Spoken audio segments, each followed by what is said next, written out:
Okay, good morning, everybody. As I said to Ger earlier, it's very disconcerting to be sat silently with a camera on you, so we'll jump in and get started. Welcome, everybody, to the third and final webinar in this series of our Trade On series of webinars for e-commerce. And we're delighted to see a big attendance again today, so thank you very much for that. Just to introduce myself, my name is James Byrne. I'm Digital Marketing Manager with Columbia, Ireland, and I'm Chair of the Ecommerce Committee. And the webinar has been put on today in the series of webinars with our committee who all operate on a volunteer basis, and I'd like to thank them for that, and with the support of the team in Retail Excellence who have been doing Trojan work over the last number of weeks to support members across all sectors. And we appreciate the time that they're able to give to e-commerce as well. So thank you for that. I'll give you a quick run through of the agenda. We've unfortunately had one dropout today for personal reasons. Donny Vaughan from Vaughan Shoes hasn't been able to join us today, and we apologise for that in the short notice. Donny is a member of our committee, so if you did have any questions for Donny in particular, feel free to send them on afterwards or ask them in the chat, and we will make sure that Donny gets back to you on those ones, and we'll hopefully have him join us on a future webinar. So I'll be giving you a very quick run through on some of the changes that we're seeing for online retailing to do with COVID-19 and how we can expect to see those play out. Gary Mullin, who is customer support lead for Shopify, will be giving us a presentation on the importance of an omni-channel strategy for growing your business. Then Jerk Johan, our extraordinary Jerk Johan, who's running the webinar behind the scenes as well, is also going to be presenting today about how to get online fast or scale up your website, which we know is a burning question for a lot of retailers. And then finally, as we have done for the previous two webinars, we will have our expert panel Q&A at the end. So if you have questions, you'll see some of the logos below, but if you have questions on logistics, on payments, on looking for a retailer perspective, for marketing, social media, and of course, Ger will be joining us, and Gary, if you have any questions about the developmental side of building a website. So with that, excuse me, get my slides to work. What is the COVID-19 effect for online shopping? So I just have one slide just to take you through some of these trends. You're probably innately aware of most of these trends already, but what we did was we looked at some of the research and some of what's happening over in China and Asia Pacific, because a lot of the markets there are exiting some of the restrictions and lockdown now. So we're starting to get a feel for what the changes are. Some of these will be short-lived, but a lot of these changes in customer behavior are going to be long-lasting. So we can expect to see them and be dealing with them possibly for the long term, but certainly for the medium term. So a big trend is the increased popularity for local. So in markets like South Korea, we're seeing a big jump in usage of local convenience stores over the larger supermarkets. You'd have seen, or you possibly would have seen, that SuperValu have moved into the #1 position recently in grocery in Ireland, and they do have more of a local footprint than some of their competitors. So I think you're seeing that trend here already, and not just for physically local. People have there's a distinct trend or a preference towards products that are made locally, that are domestically made rather than imported. So I think we're going to see that trend continuing. More online shopping, we spoke about this a lot last week. Like, this trend is huge. 34% of all of the online grocery shopping in Ireland recently is from first-time online shoppers, and a lot of that is going to be sticky. While a lot of customers are waiting for shops to open and will go back, a lot of people prefer the safety and convenience that's coming with online shopping, and we're going to expect to see that continuing to grow. Google had a report out last week, and we can actually share that with you after, if you haven't seen it, after the webinar. But there's a 100% increase in searches for home delivery and almost 100% for the likes of curbside pickup. So huge trends there. And again, they're obvious trends, but they are trends that are here for a while. Competitive intensity, we spoke last week about agility. The companies that are agile are the ones that are going to be the big winners here. And there's a huge amount of new websites being launched, and there's a huge amount of companies pulling forward their plans for online. And the net effect of that really is that we're all operating in a more competitive environment as more activity moves online. Digital tools, no more than our own webinar here. We're all probably zoomed out at this point, but the digital tools, the rise in digital tools has been huge, and it's brought in segments like our over 65s that we would never have seen on this scale before. The consumption of media at home has just risen exponentially. And in the US, recent stats from Google in the US and from Nielsen show that people are watching about 12 hours of content online. Like, it's a staggering per day, I should say, and that's a staggering figure, and doesn't show any signs of leveling off yet. And the last trend, actually a trend close to my own heart, but this trend is there's a huge trend towards wellness and goods that are better for the planet, and not just better for the planet, but generally socially more aligned. So we're seeing big increases in health foods, in organics, products that have credentials around animal welfare, or generally being better for the planet and for the environment. And I think that's a trend that's been accelerated rather than a new trend, and we'd expect to see that to be retained. So all of these habits, some of them may be more short-lived than others, but we can expect to see all of them being retained. And I think you'll see some of these trends coming through in the presentations in our webinar today. So that's just a little flavor to set the scene. I'm going to introduce you now to Gary Mullins, who is Customer Support Lead for Shopify. And I apologize in advance if I call it Spotify, because I have been doing that a lot over the last week by mistake. So without any further ado, welcome to Gary. Thanks, Gary. No worries at all. Thanks, James. Morning, everyone. Thanks very much to James and the rest of the Retail Excellence team for having me here today. It's a wonderful opportunity to spend some time with everyone and look at how we can discuss some ideas on navigating the challenges that COVID-19 is bringing, and allow us to, as retailers, to come out the other side in a much stronger place for the future. The series of webinars has been fantastic so far, so I just want to thank Retail Excellence for putting them on as well, because they've been a really good repository of information that even in Shopify we've been sharing internally, that we're getting a huge amount out of as well. So just to introduce myself, pop to the next slide. My name is Gary Mullin. Yeah, there we go. So I'm actually a mailman, so I was looking forward to Donny being here today, but so I could fanboy him, but that didn't happen, unfortunately. But I'm actually living in Galway, as tends to happen with mail folks as well. We tend to get out as well a little bit. I've actually been working as a remote employee for the last 4 years, so working from home is probably my norm. So if anyone has any questions on that, feel free to jump in later on as well. My role in Shopify is I'm a customer support lead. So Shopify is one of the largest and most successful, as well as trusted e-commerce platforms in the world. My team is part of our 24/7 customer support offering. What I'm here today to discuss is actually to look at how an omni-channel strategy can help you build an anti-fragile business, which will enable you to unlock new channels for growth going forward into the future, and not just for getting through the next couple of months, but thinking for the next couple of years and changing strategies. So today we're going to look at a couple of things. I'm going to look at what the new normal is. So I think that's just the next slide there as well. So I'm going to look at what the new normal is, or anything but, I guess is the way we'll put it. What you can do as well in terms of an omni-channel strategy. So look at it from a high level areas for thought right now that you can hopefully take away after today and look at it as an approach. And then finally, we'll finish with a bounce back approach and some tactics. So we'll look at specific approaches and tactics that you can actually deploy immediately for your business that can set you up for success during this time. So first of all, I guess with the new normal and what that could look like.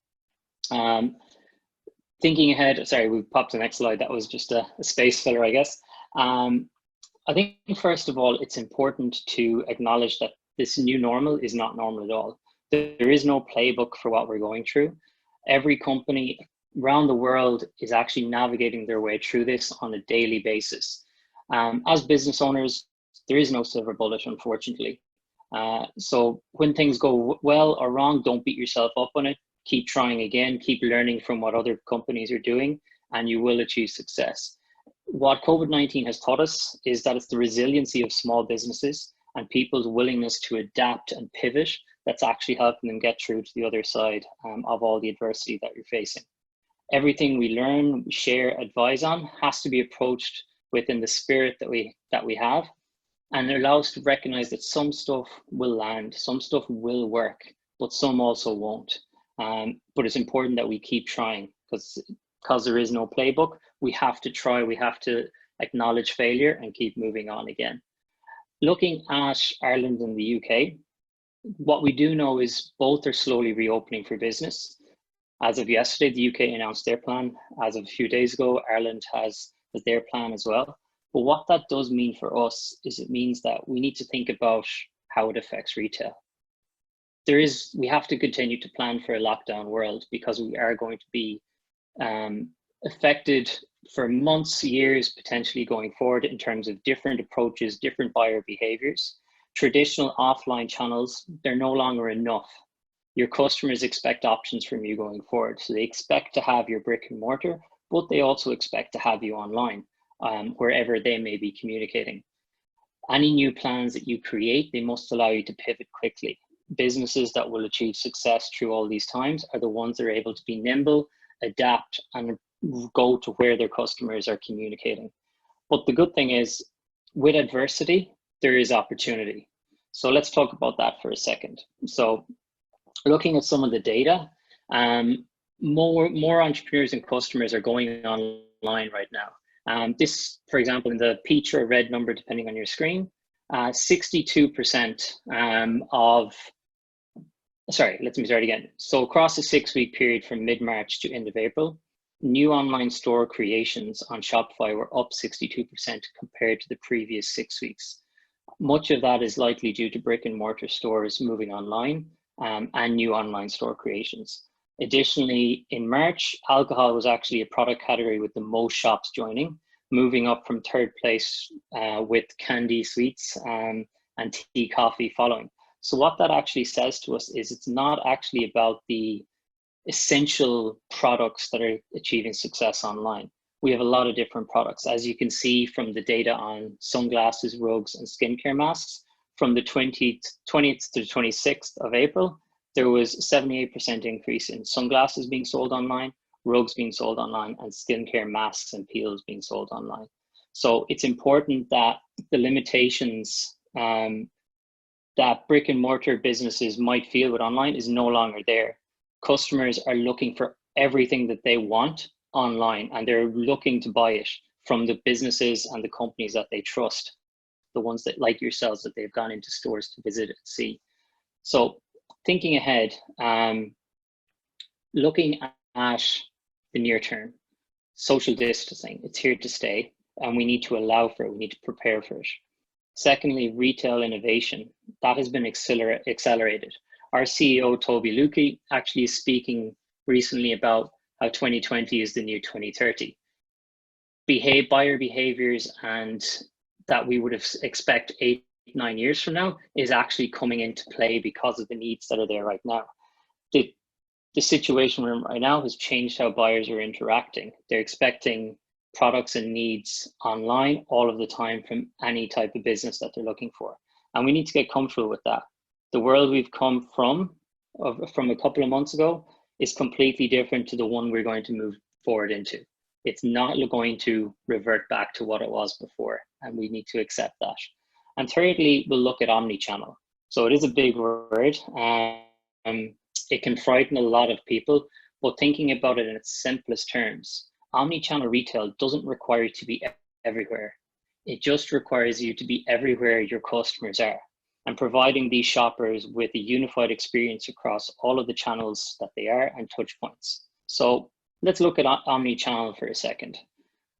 What can you do now to thrive, but also build for the future? So omni-channel retailing is actually a fully integrated approach to commerce. It provides shoppers a unified experience across all channels and touch points. True omni-channel shopping goes beyond brick and mortar locations to mobile browsing, online marketplaces, social media, and wherever else your users browse online through what we would know as retargeting ads. So looking at an example here that's in front of you, we'll look at Pure Vita bracelets. So they're a fast growing maker of handmade string bracelets and accessories. Now the company itself is a digitally native one, which means it started online, but the founders Griffin Thal and Paul Goodman have actually embraced an omni-channel approach to bridge the digital and physical worlds. So in terms of Pure Vita's target customers, they're frequently on Facebook and Instagram. They have 1.9 million fans on Facebook, over 2 million followers on Instagram. But what they've done is they're treated to high quality lifestyle images, as you can possibly see a little bit from the images in front of you.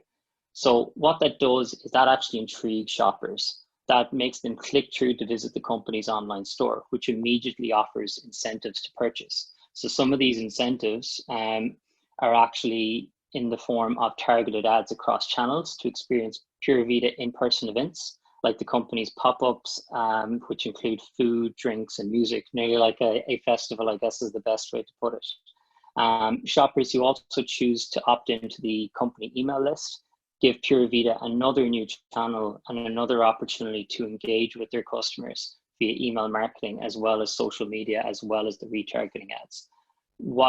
They also do really, really well is brand evangelists, or micro-influencers as they're called, can also expect personal invitations to the company's ambassador program, in which they can earn free merchandise by telling the Pura Vida story online, and through online and offline channels, which actually attracts more people to buy from them and brings more customers back. So the idea of this is that they're actually touching their customers across various events in person and online, which creates a lot of brand loyalty, which creates huge exposure, which creates constant conversations. And that also is replicated no matter where the buyers reach them. It is the brand is consistent, the communication is consistent, the story is consistent. And that allows the company to achieve a huge amount of sales online, regardless of where a customer's preferred communication channel is. So thinking about that, what we'll do is, that's just a high level area to consider. And as we move through lockdown into a reopened economy, society, there's a lot to consider there. So in terms of looking at a specific approach to planning what is realistic for now and versus what is ongoing into the future. So we'll look at it from a good, better, and best approach. And what that means is, good is just get started. That if you haven't started at all, just get yourself started. So it doesn't need to be everything. You can start small, start focusing on selling your top products, give your customers options and routes to engage with you how they want, be it social media, email, chat, on your website, anything like that. If you live in a traditional local offline retail world, it's important to focus on local delivery and pickup options. A lot of, like James mentioned, a lot of businesses and a lot of requests are looking for how they can pick up from store. I know in Shopify, we've created that now as well, where we created a local delivery and pickup option for shipping, which is going down really, really well. And it's attracting a lot of new customers to our platform who wouldn't have had that option before. Also focus on your existing customers. Right now is not necessarily the time to be focusing on as many brand new customers as possible. Focusing on the ones you already have and how you can keep them right now and keep them loyal will help build trust, and they will stay with you long into the future. Secondly, if you're already doing that, let's look at the better option. So the better option is do all the things that are in good, but also look at elevating your customer service and your customer experience. When people go into you in store, the customer experience is generally better than it is online because it's more personal, it's more human. That option isn't necessarily there right now. So it's about trying to bring as much of that to an online setting as possible. So these can actually be through the form of webinars like this, FAQs, having your traditional team that would have been manning the counters within the stores, actually maybe engaging with Facebook Messenger and actually answering questions or FAQs through online. They can all keep that loyalty, keep that experience really, really strong for all of your customers. It's also now time to look at attracting new customers. So reaching out, collecting data, trying to capture the interest of new ones. Our merchants' customer base is growing. That's a fact that's happening right now, likely due to more people shopping online. So more and more people from a bigger catchment area can potentially find your business and buy from you, which will be only good for you going forward. Second, finally, learn from other countries as they come out of lockdown. This is a really important thing to do. We're behind other countries as they're coming out. But what that means for us is we have a strategic advantage because we can look at them, learn from what's working in similar industries to our own businesses, see what's working, what's not working, and try and implement them as maybe one of the first to do it in Ireland. So there's many different examples happening in Ireland. You might have seen companies that are delivering, burgers in a box from their favorite burger restaurant or something like that. They're all ideas that have come from other countries, but these businesses have brought them to Ireland first. So it's really important to look at what's happening across the board and bring them to Ireland. And finally, look at the best. So what can we be better at? So all of the good, all of the better stuff, make sure we're doing them. But now it's about planning ahead. So looking at cash flow and financial planning, getting your accounting system in the cloud and making a plan, developing an omni-channel strategy. That's where this comes in. So you don't have to be a version of Pura Vida tomorrow, but start thinking about where your customers are looking for you, interacting with you, or interacting with businesses like yours. Which one or two places are you not that you should be? What one or two steps can you take to start to better unifying the experience across all of your social media channels or website? Is it just the branding? Is it the communication style? Different things like that. Getting online may feel like a short-term strategy for a lot of you to solve the problem of what's happening today, but it is actually something really important to think about for long term. Most of our buyer behavior is bringing us online. So if you're not there already, I would be encouraging everyone, and I don't just say this from a Shopify point of view, I'd be encouraging everyone to just get themselves online, make it an option that people can buy from you, because that is the area that will continue to grow going forward. And also, by planning ahead, do think of worst case scenario, think of recession planning, think of how you can differentiate your business, think of how you can reduce costs, how you can stay flexible in your business model, so you're not just confined to one type of market, one type of structure in the industry that's out there. How can you reinvest what money you do have towards capturing more customers?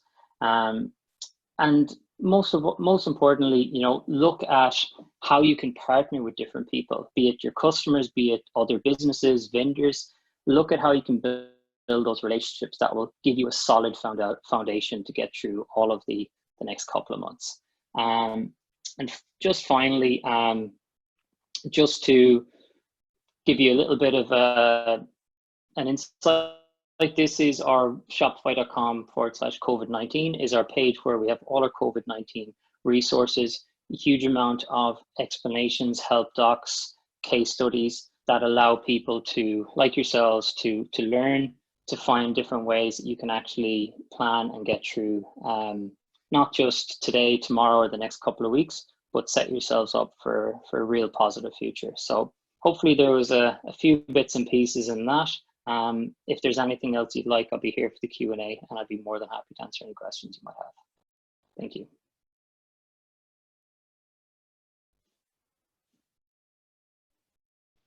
Gary, thank you so much for that. That was fascinating. I think really good supports available there. Thank you so much for joining us and sharing today. Gary will be joining us for our Q&A at the end. So if you have any questions, please do ask them. And the way you ask them is using the Q&A functionality. So there's some questions coming in there already. Please keep them coming. We will answer as many as we can in the Q&A. Any we don't get to, we will endeavor to send you the answers when we circulate the slides and recording after the event. And just to remind everyone on that, all of the slides will be available. The recording of the webinar will be available afterwards on the Retail Excellence YouTube page, and we will be sending you out a link to that. And we have a good few people have joined us after the beginning, so thank you very much. You're all very welcome.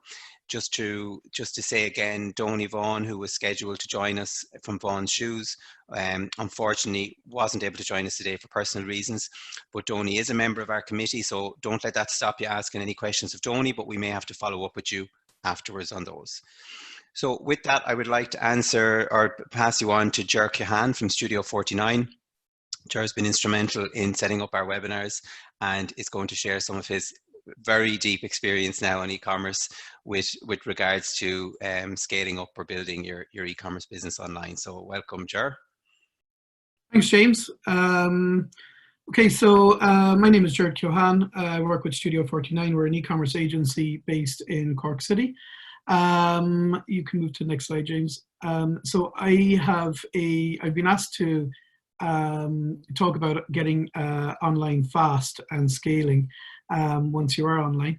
Obviously, those are fairly large topics, and of course, I've also been asked to talk about them fast. So this is going to be a bit of a whirlwind.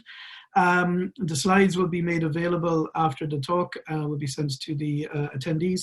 And I've also added a link to the bottom of the slides where you can see 49.ie/resources. If you go there, there will be the slides and a couple of other resources along with a contact form if you want to get in touch with Studio 49. So I suppose the first thing to bear in mind is, generally speaking, standing up a website can take months. We have built sites that have taken well more than 6 months to build. But by the same token, you can also build them really, really fast if you prepare and if you're prepared to make a couple of compromises. I don't know if you've felt it, but there seems to be a kind of a digital peer pressure now where retailers are expected to be able to pivot automatically and get up and running online almost overnight. But the arrival of Covid-19 hasn't made e-commerce experts out of all of us, unfortunately. So it's still going to take time. It's still going to take a lot of effort to get online. But what Covid-19 has brought is a great degree of motivation, determination, and a reason to focus on this area of the business, the digital area of the business, to get something up and running early. My colleague Micheál Ó Gruagán in AIB mentioned in last week's webinar an alternative approach where you would list your products on social and use a pay-by-link service that customers can use to pay for your products, which is definitely a viable solution to get up and running fast with some form of an online offering. But I'm here today to talk about websites, so I'm going to go on to that. To get started, I have an initial strong recommendation, which is to get advice. You can get short consultations or workshops with experts. The local enterprise office grants would cover that, as would the new Enterprise Ireland grant. You can also check the Retail Excellence Partner Directory, where there are many partners who will be very willing to and able to give you advice on any aspect of digital or indeed other services. And finally, you should also look for training specific to your gaps. You might be able to do a lot of this yourself if you have a little bit of training. James, on the next slide, we have the partner directory. I just wanted to give you a very quick look. It is on the Retail Excellence website under partners, and then click on partner directory and you'll get a list of partners. So ordinarily, I wouldn't try and build a website overnight, but it is possible. I have built a site on Shopify within an hour. That's from registering a domain name all the way to taking my first payment. So it's totally doable. But there are 3 steps that you should really look into. The first is the platform. A simple platform is required. Step 2 is to accept all defaults on that platform. And step 3 is to work on your offering, which is your catalog. And that's where the real work is. And you will need to iterate in step 3 for a while. On the next slide, the simple platform, there are a couple of options. Obviously, today we've been talking about Shopify quite a bit, and so that's obviously quite a good option for people. There's also a system called BigCommerce, which is also cloud-based, and there's a system called AB Commerce, which has the distinction of being an Irish product, and you might be interested in looking into that as well. Step 2 is to accept all defaults. So this is basically where you start compromising. Use a basic design offered by existing themes. Don't be tempted to try and customize the design at this point. Get your logo on there, maybe change a few colors, but really leave it alone. That's where you'll lose a lot of time. You need to accept the out-of-the-box product setup. Usually the cloud-based systems have very simple product setups and won't be able to offer certain more complex products like maybe bundled products or advanced configurable products and things like that. So you just need to use what is available to you. Use the out-of-the-box payment methods. It will cost more.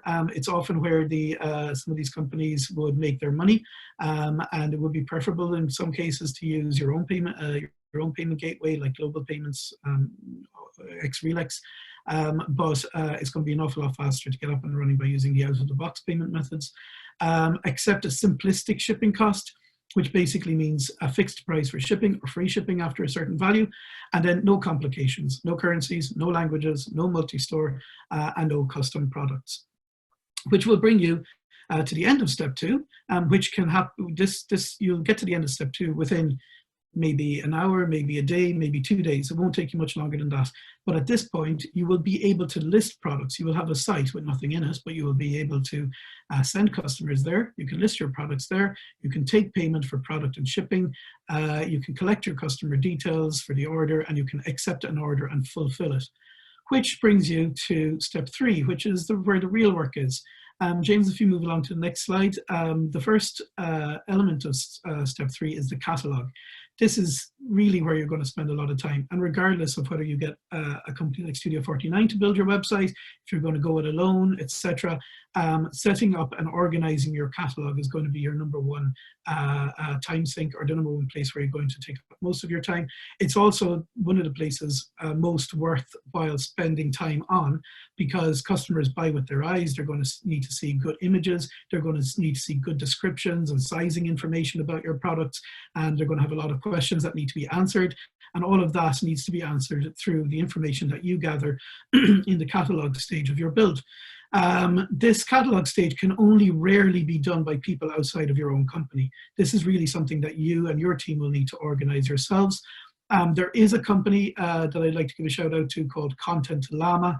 That's LLAMA, which is another Irish company. They're a startup, and they will take a list of SKUs and return you product descriptions and images and so on. But for the most part, you guys are going to have to organize the catalog yourself, and you're probably the best people to do it. And it's going to take you a lot of time. And my advice would be to start with only 50 products and to work up in that kind of good, better, best approach. Start with the 50, then work up to 500, and so on. As a pro tip, a key pitfall that I see people falling into regularly when they do DIY work on e-commerce is the choice of SKU. Be careful of the SKU you use. If you have an EPOS software or any form of recording of products, use the product ID as your SKU from that software, because later on it will save you an awful lot of time if you have to integrate your EPOS system at a later point. So once you have done some work on your catalog, you can move on to content. This is just to give you a quick look, this is a Shopify product import template. In Shopify or any of the other sites, you can set up your products one by one, which is time consuming but easy. Or you can set them up in the CSV file or an Excel spreadsheet and import them into your platform of choice, which is not so easy, but a lot faster. This is just a quick screen grab of one such file. You should note that there are 47 fields per product row in this file. So you can imagine it takes a long time. You've got to put in the title, the description, the vendor, the type of product, tags, etc., pricing, images, the whole lot. All has to go in here on a per product basis. So it takes time, and this is the area where you need to focus on. On the next slide, the second piece of step 3 is your content. You will have to put a shipping page, a return and refunds page together, and a contact us page for customer service. I'm not going to go into why these are necessary. People won't buy if they don't know whether or not they can return. On the next page, we have the merchandising. So I've kind of put this to step 3, but obviously browsing, navigation, and filtering are going to be really important. So you will need to take care of that to some degree. And it does require a bit of work in terms of categorizing your products and setting up the category and subcategory tree in your catalog so that people can find your products. Promotions, call to action graphics, and then related products and cross-sell and upsell. At this point, you're kind of into, let's say, some of the nice to haves of getting your website up and running fast. So by the time you're done with this, your site is up and selling. So what you've done is you've put a website online, you've set up your payments using the default payments on offer. You have set up shipping using a very simplistic approach to shipping. You've got your catalog in there, so you've got your product listing. And the advantage to this is that you can now go and export your product information or your product listings to services like Google Shopping, to Facebook. You can start talking about your products on Instagram and sending people to your website where they can browse your products and purchase your products. If you get to this stage, you can then start iterating, adding more products and taking more time with your systems. So the next thing I want to talk about is scaling during COVID-19. Obviously, traffic has increased as your stores have closed. People have started going to your websites.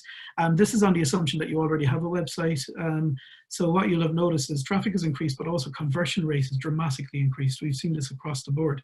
What that means is that you, customers, retailers, have way more orders. And so scaling in this context isn't really about scaling your website. We haven't seen too many websites have trouble dealing with the level of traffic, but what we have seen is companies dealing with the level of orders. So the number of orders are causing a lot of problems, but also obviously because you've had to reduce your staff in certain cases, implement distance, social distancing measures in your warehouses, everything has become slower. So what you need to look at in this case on the next slide is how to improve your the efficiencies. Obviously, step one is integrations, and in particular to your EPOS. You want to avoid anything that requires any manual handling of information. So, you know, pre-COVID, we would have seen some customers still using a manual approach to inventory levels, to pricing and so on. Obviously, you want to get rid of all of that and automate that as much as possible and get as close to real-time inventory as you can. It's not that complicated. Certainly from our point of view, it wouldn't be that complicated. It's probably the very first step you would take in terms of setting up an integration to your EPOS. And then also to integrate order processing. Often your staff are used to processing orders through the EPOS system. So if you can push your orders over to the EPOS, it might help you out in terms of automating that. The next step on the next slide is automating processes.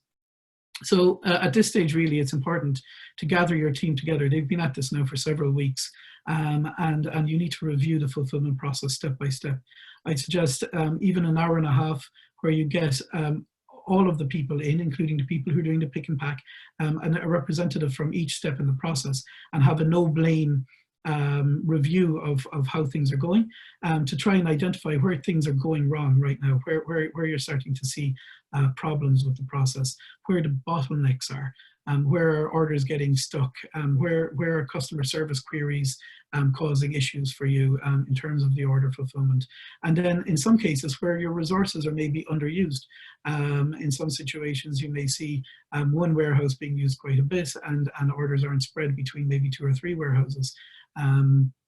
So on the next slide, the typical kind of pre-COVID-19 process that we would see, and we have spoken to several retailers over the last couple of weeks to talk about a variation on these kinds of things. So the order process might be the e-commerce manager will print orders, sometimes in batches of, let's say, 100, sends them over to a store manager who manually identifies which store has the stock and which can fulfill, who then sends communications to the stores to send out the orders and coordinate the picking. You immediately have a customer service issue in that as soon as the order has gone from the e-commerce manager, the order can't be changed, the address can't be changed. So you have a lot of problems with amending the orders. The orders then go into a queue. When they're in the queue, you don't really know what's happening because they're it's maybe paper or emails that are moving around the business. You then have a problem sometimes where there's picking by product experts who are the only people who can, in a quick way, identify the product. Sometimes there's product knowledge required to try and pick the product, and that's non-transferable skills. Maybe the retailers have no barcoding, so you need somebody who knows the product in order to pick it. You get the packing and the shipping. You have order dockets sometimes going to an out tray, which are collected at the end of the day or every 5 hours or something by a staff member who then hands them over to the e-commerce manager, who sometimes manually marks the orders as shipped with no tracking number at this point because the labels have already been printed earlier on in the system, in the process, which leads to another customer service issue of tracking. So what you want to do is try and identify each of these and pick off the low-hanging fruit. What things can you do to avoid the issues? So when you're doing that, you might identify things that could be automated. Now, there are some DIY automation tools out there. The one on my left, at least, is Zapier, which the byline is Zapier makes you happier, so you can remember how to pronounce it, and Integromat on the other side. So these are tools that will often work from a trigger. So you can integrate the tool, which will integrate automatically with Shopify, for example, and set it up so that every new Shopify order triggers, for example, an email, and that email might be sent to somebody in particular in your business. It could also trigger the adding the order into a spreadsheet, and you can use the spreadsheet then for automating parts of the business as well. Donny Vaughan, it's a pity that he's not here to talk today, but he's a proponent of Zapier and would have used it in several places in his business to help with things from customer service to order management. So that's one option. Also, Integromat is another option for the DIY approach. And obviously, on the next slide, you can also go a custom automation approach and get the likes of ourselves at Studio 49 to consult and scope what is required for your automation and to do the programming behind the integration. It's one of our key USPs is systems integration and business process automation, something we've been doing all our business lives, and we can really help you with that as well if you like. Finally, on the last slide, we have some resources.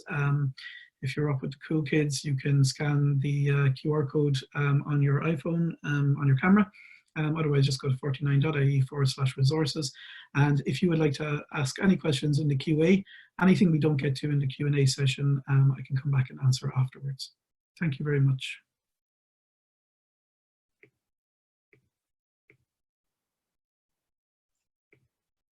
Thank you very much, Ger. I don't know about anybody else, but I could listen to Ger all day. I think that was fascinating, really accessible, really digestible. We appreciate you taking the time today to give us that presentation. You mentioned Donny Vaughan, and I know that one of the topics Donny was eager to talk about today was how he's utilised lean processes in his business, and he's done that with the support of the local enterprise board. So if anyone has any questions in that regard, send them on to us. We will follow up, or it may be a topic for a future webinar. So on that, we will have a survey at the end. So if there are any topics that are coming up today that you would like us to feature in a future webinar, or indeed to have them at all, do let us know give us your feedback in the survey afterwards. So without further ado, I will introduce you to our expert panel for our Q&A. So Gary Mullins is back to us for all things Shopify. Maeve Dwyer, who's also a member of our e-commerce committee and retail excellence, will answer any questions she can on final mile logistics, things like that. Ger obviously is sticking with us. Conor Cochran, who was presenting last week, we had a huge number of questions for Conor. I think his stuff really struck a nerve. We'll answer any questions you have around social media and marketing. And finally, Orla Bowers is joining us from AIB Merchant Services. So if you have questions about payment processing, I see one there already about Revolut, anything like that, please let us know and we will ask that of Orla. So you can ask any questions via the Q&A chat box. Just pop in your questions there. We will pick up as many as we can, and any we can't do, we will follow up afterwards. So we will go first up. I suppose this is a question for Gary, or possibly for Gary and Ger. What are the major pros and cons for a small retailer of developing your own Shopify website in-house versus using the services of a web design agency? Well, I suppose I can speak to that from a couple of ways. So the main cost, or the main benefit is you will obviously save money by doing it yourself, but there is limitations to that, because service like Ger can provide, can offer you so much extra in terms of the elements they can bring in, the quality of the finishes, the quality of the actual final website that's there. So I would say it always depends on your business needs. What's most important for yourself? Do you have the resources to put something into website design? What I would suggest is you should, if you're curious, you should always reach out, to a web design agency or anyone like that to see what they can offer, to see what the services they can bring, so you have context to make a decision. It does always come down to, I guess, a business decision at the end of the day in terms of what's most important for yourselves. We have a lot of businesses that will design something themselves on Shopify to get themselves started. But as they pick up, you know, sales, orders, different things like that, they may need to liaise with an agency or a marketing company or any different type of third party, or let's say tools or services like that, to get the most and maximize their impact on Shopify. So it's a hard one for me to answer without being able to give, without being able to kind of have context, because it is very much dependent on yourself and your own situation and what's most important for you at that given moment in time. Not sure has anything to add there. So I suppose one thing to start off with is Shopify is a really easy system to learn. There's fantastic documentation online. There's lots and lots of resources in terms of videos and so on. So it's really easy to get started with. Obviously, like any of these systems, you can quite easily run into problems that, you know, somebody who has experience will fix very, very fast, but might take you ages to try and get your head around.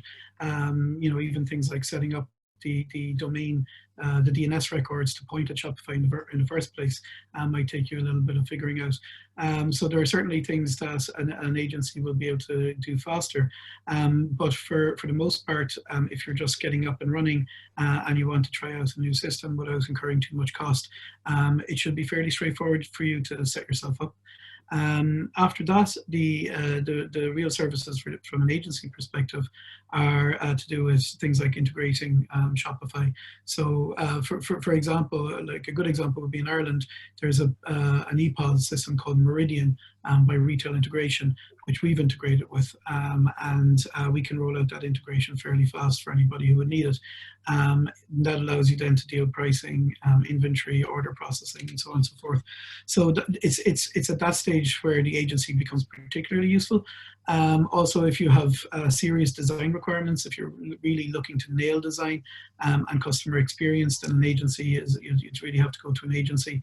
And then finally, anything to do with, let's say, growth, where you're trying to figure out, well, okay, you've got the website up and running now, but how do you market it? How do you grow it? How do you you feel like you're not getting enough in terms of revenue from it?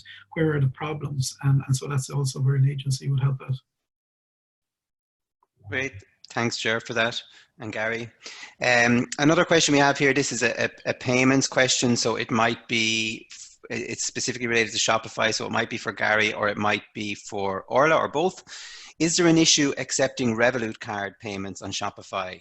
Found out yesterday somebody tried to purchase something on my Shopify site, but the payment wasn't accepted. No, I can speak to that personally, because I've actually used my Revolut card to buy across Shopify stores.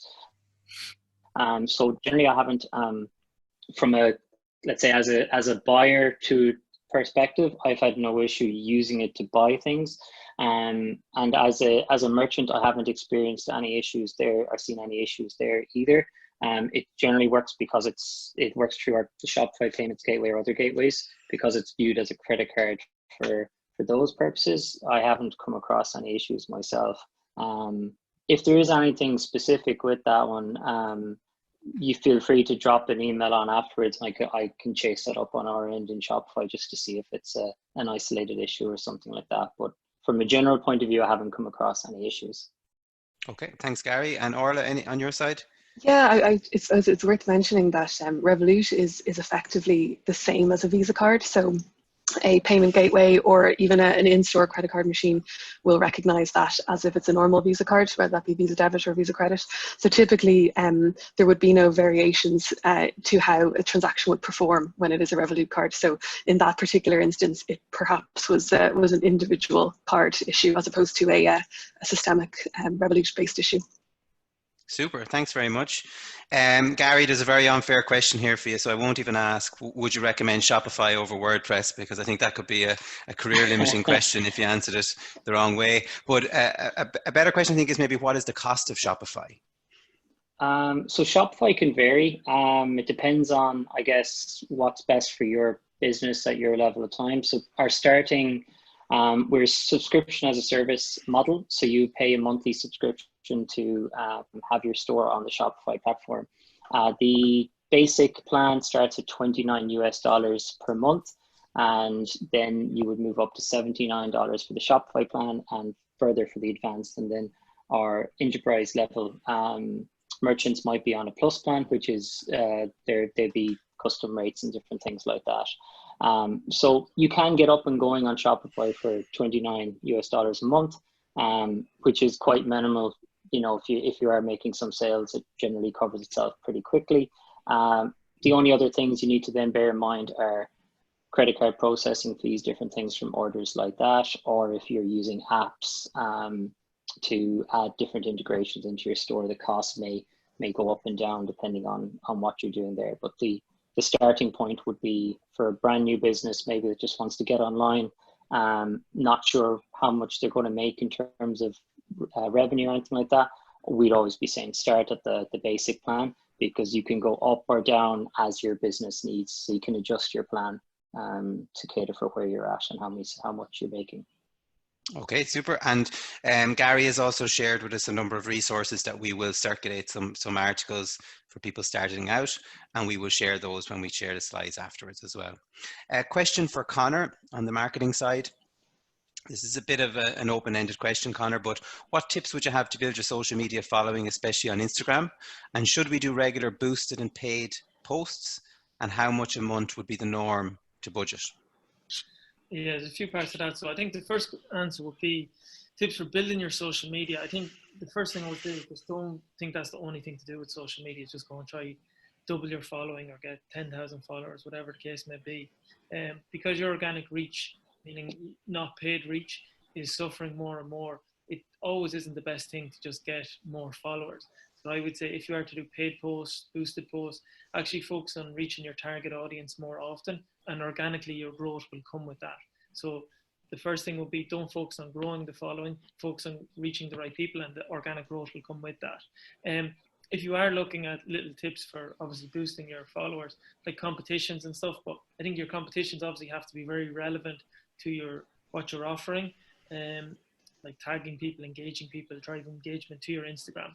And in terms of budget, again, it's completely open-ended question. Like, what is your objective really? If it's sales, you know, how many sales do you want? If it's reach, how many people do you want to reach? And that is so different from business to business. So I wouldn't know to get a straight answer. Oh, that's fair enough. Thanks very much for that. Now this is a technical question, so maybe for Ger or for Gary. We have an existing e-commerce site which is built on WooCommerce, but we're running into issues of making changes, etc. Before we build integrations with our POS, is it worth, or should we consider moving to Shopify? I may have a biased answer, so I might let you jump in there. I can help with that one, I suppose. Obviously, it depends on what your issues are with WooCommerce. So WooCommerce, in contrast to Shopify, is an open source system that largely you would have on premise. So you would have to set it up yourselves using your own hosting. It's an extension to WordPress. So WordPress is a famous blogging platform, and WooCommerce was originally an extension. So it's grown quite seriously in popularity over the last few years, and it has quite a lot of extensions. So it's a good offering, especially if you want to if you need an open source platform, for example. Now the issues with it, I suppose, are obviously you have to host it yourself, or you have to figure out how to get it hosted on some other service. You're probably more reliant on agencies or developers to help you. Anything that you've customized is probably a little bit more difficult to change. But I personally wouldn't just imagine that the changes that you're looking for are something that are easy to do on Shopify. So Shopify itself, obviously if you can't change something on Shopify, you need to get an extension to do it, which normally it'll be apps, and they're normally, maybe 10 to 20 to 30 euros per month. So there's an additional cost to that. or you get a development house to set it up for you. Shopify can be really, really flexible, but it can also be quite limiting. So it really depends on the changes. What I would suggest to you is to try out Shopify yourself if that's the way you want to go. Or, you know, I know we're speaking a lot about Shopify. Obviously, again, there's BigCommerce and there's AB Commerce and there are other systems out there, but Shopify is certainly very, very easy to get up and running on. And check it to see if the changes that you want to make are available in Shopify, or even, you know, get a consultation or get some advice with a company like ourselves or like, you know, any of the partners to find out what the changes are and to discuss them and see whether or not you can do them. It should be fairly straightforward to answer that. At that point, you can make a decision on whether it's worth moving from WooCommerce to Shopify. I wouldn't recommend, you know, just moving off the bat, you know, for no particular reason. I think you'd want to try and do a bit of discovery on what your problems are. But am I correct in saying it didn't take the delivery? Sorry, didn't take the website? Sorry, I think that's Jean, is it? Jean, we might... Shit, sorry. No bother. Thanks for that, Jared. No worries. So if very that person would like to add even one or two additional notes to the Q&A, I can add in some additional observations on it afterwards. Yeah, and just to add a little thing as well, and because I know Shopify, for example, I know other platforms are doing it as well. But for example, anyone that signs up for Shopify at the moment is getting a free 90-day trial. So it is a perfect opportunity. Like Jerry said, you're better off to test it, make sure it works. We have free 24/7 support, like most of the platforms do. You know, do your due diligence. You know, test it, research it, see if it works for your business. You know, we'll happily help as many people as we can. Just see if it's if Shopify, for example, is the right fit for yourselves. So if you did want to sign up, you do get 90 days to test it, to play with it, to understand it, and your actual existing e-commerce store wouldn't be affected. So you can do that with a bit of comfort, knowing you do have a get out clause, kind of, where it's just a free trial and you can walk away if it's not right for yourself. Super, thank you, Gary. Jerry, you mentioned some challenges about scaling up and how retailers are dealing with scaling up. I know from our perspective, one of the challenges that we've had in Glanbia is that one of our carriers, An Post, has been challenged with, say, some packaging sizes and volumes, and we've had to reduce what we've been sending into them to allow them to, I suppose, clear their own backlogs, etc. So maybe a question for Maeve on that. Speaking for yourself, maybe more so than the whole industry, but how are the logistics companies dealing with that challenge of scaling up to meet this demand? Yeah, so I mean, there's no doubt, but it's been a challenging number of weeks for any of the carriers. And I suppose just to put things into perspective, if we compare week 18 2019 versus week 18 2020, we had an increase of about 70% in terms of volumes traveling through the network, and over the last 4 to 6 weeks we've been on a huge kind of a resourcing program just to build numbers in terms of drivers within the depot network, because of course we have to implement our own protocols around social distancing and so on.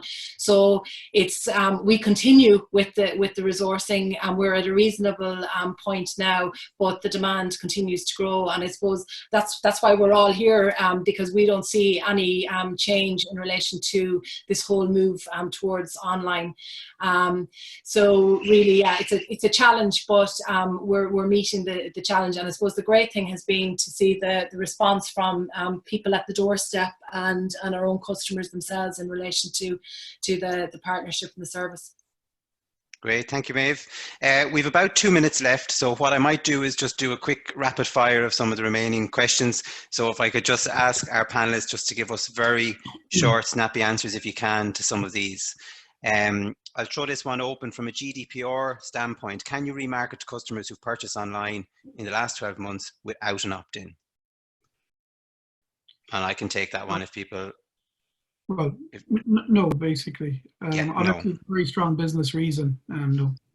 Exactly. Thanks for that, Ger. Ger, this one is for you specifically. What human resources typically required to maintain the e-commerce site for an SME retailer? And I know that's a range. Yeah, that's a range.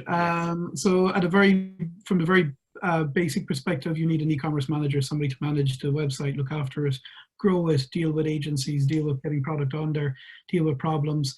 After that, you probably want somebody who'll deal with customer service and pick pack. So handling that area of things. Obviously, you'll need a marketing person as well. So sometimes, like there are three areas that we talk about a lot: traffic, trading, transactions. Traffic is all about getting people onto the website, and marketing, you need somebody in there. Trading is all about what happens on the website and making people purchase and increasing average order value and all that. And then transactions is the operations end of things. You could have entire teams in each of those areas. You could have only one person doing it, but that person is going to be stretched. So it's a little bit difficult to answer, but there you have it. Super, thanks, Ger. What is the native cross-sell and upsell functionality like on Shopify versus tools like Nosto? So I guess Nosto would be it's a plugin that you can actually add into Shopify that's used with a lot of our Plus stores. It offers a huge amount of functionality, and a lot of stores actually use it. So it is integrated with Shopify. There is as well plenty of other apps that you can get both free, and they come with a monthly cost that you can use to bring in cross-selling and upselling. Natively, it can depend sometimes on an app that you're using or a theme that you're using. So it would depend on your situation. What I would always say is, if you're not sure, reach out to our customer support team, talk through the situation, give the context, and we'll be able to figure out what's the best options for yourself to kind of create one that works for you and your business. Okay, thanks, Gary. And apologies, there are a number of questions there that we've just run out of time on. What we will do is ask our panelists to give us answers to those questions if they don't mind today, and we will circulate the questions and all of the answers when we send an email out with the slides and the recording later today.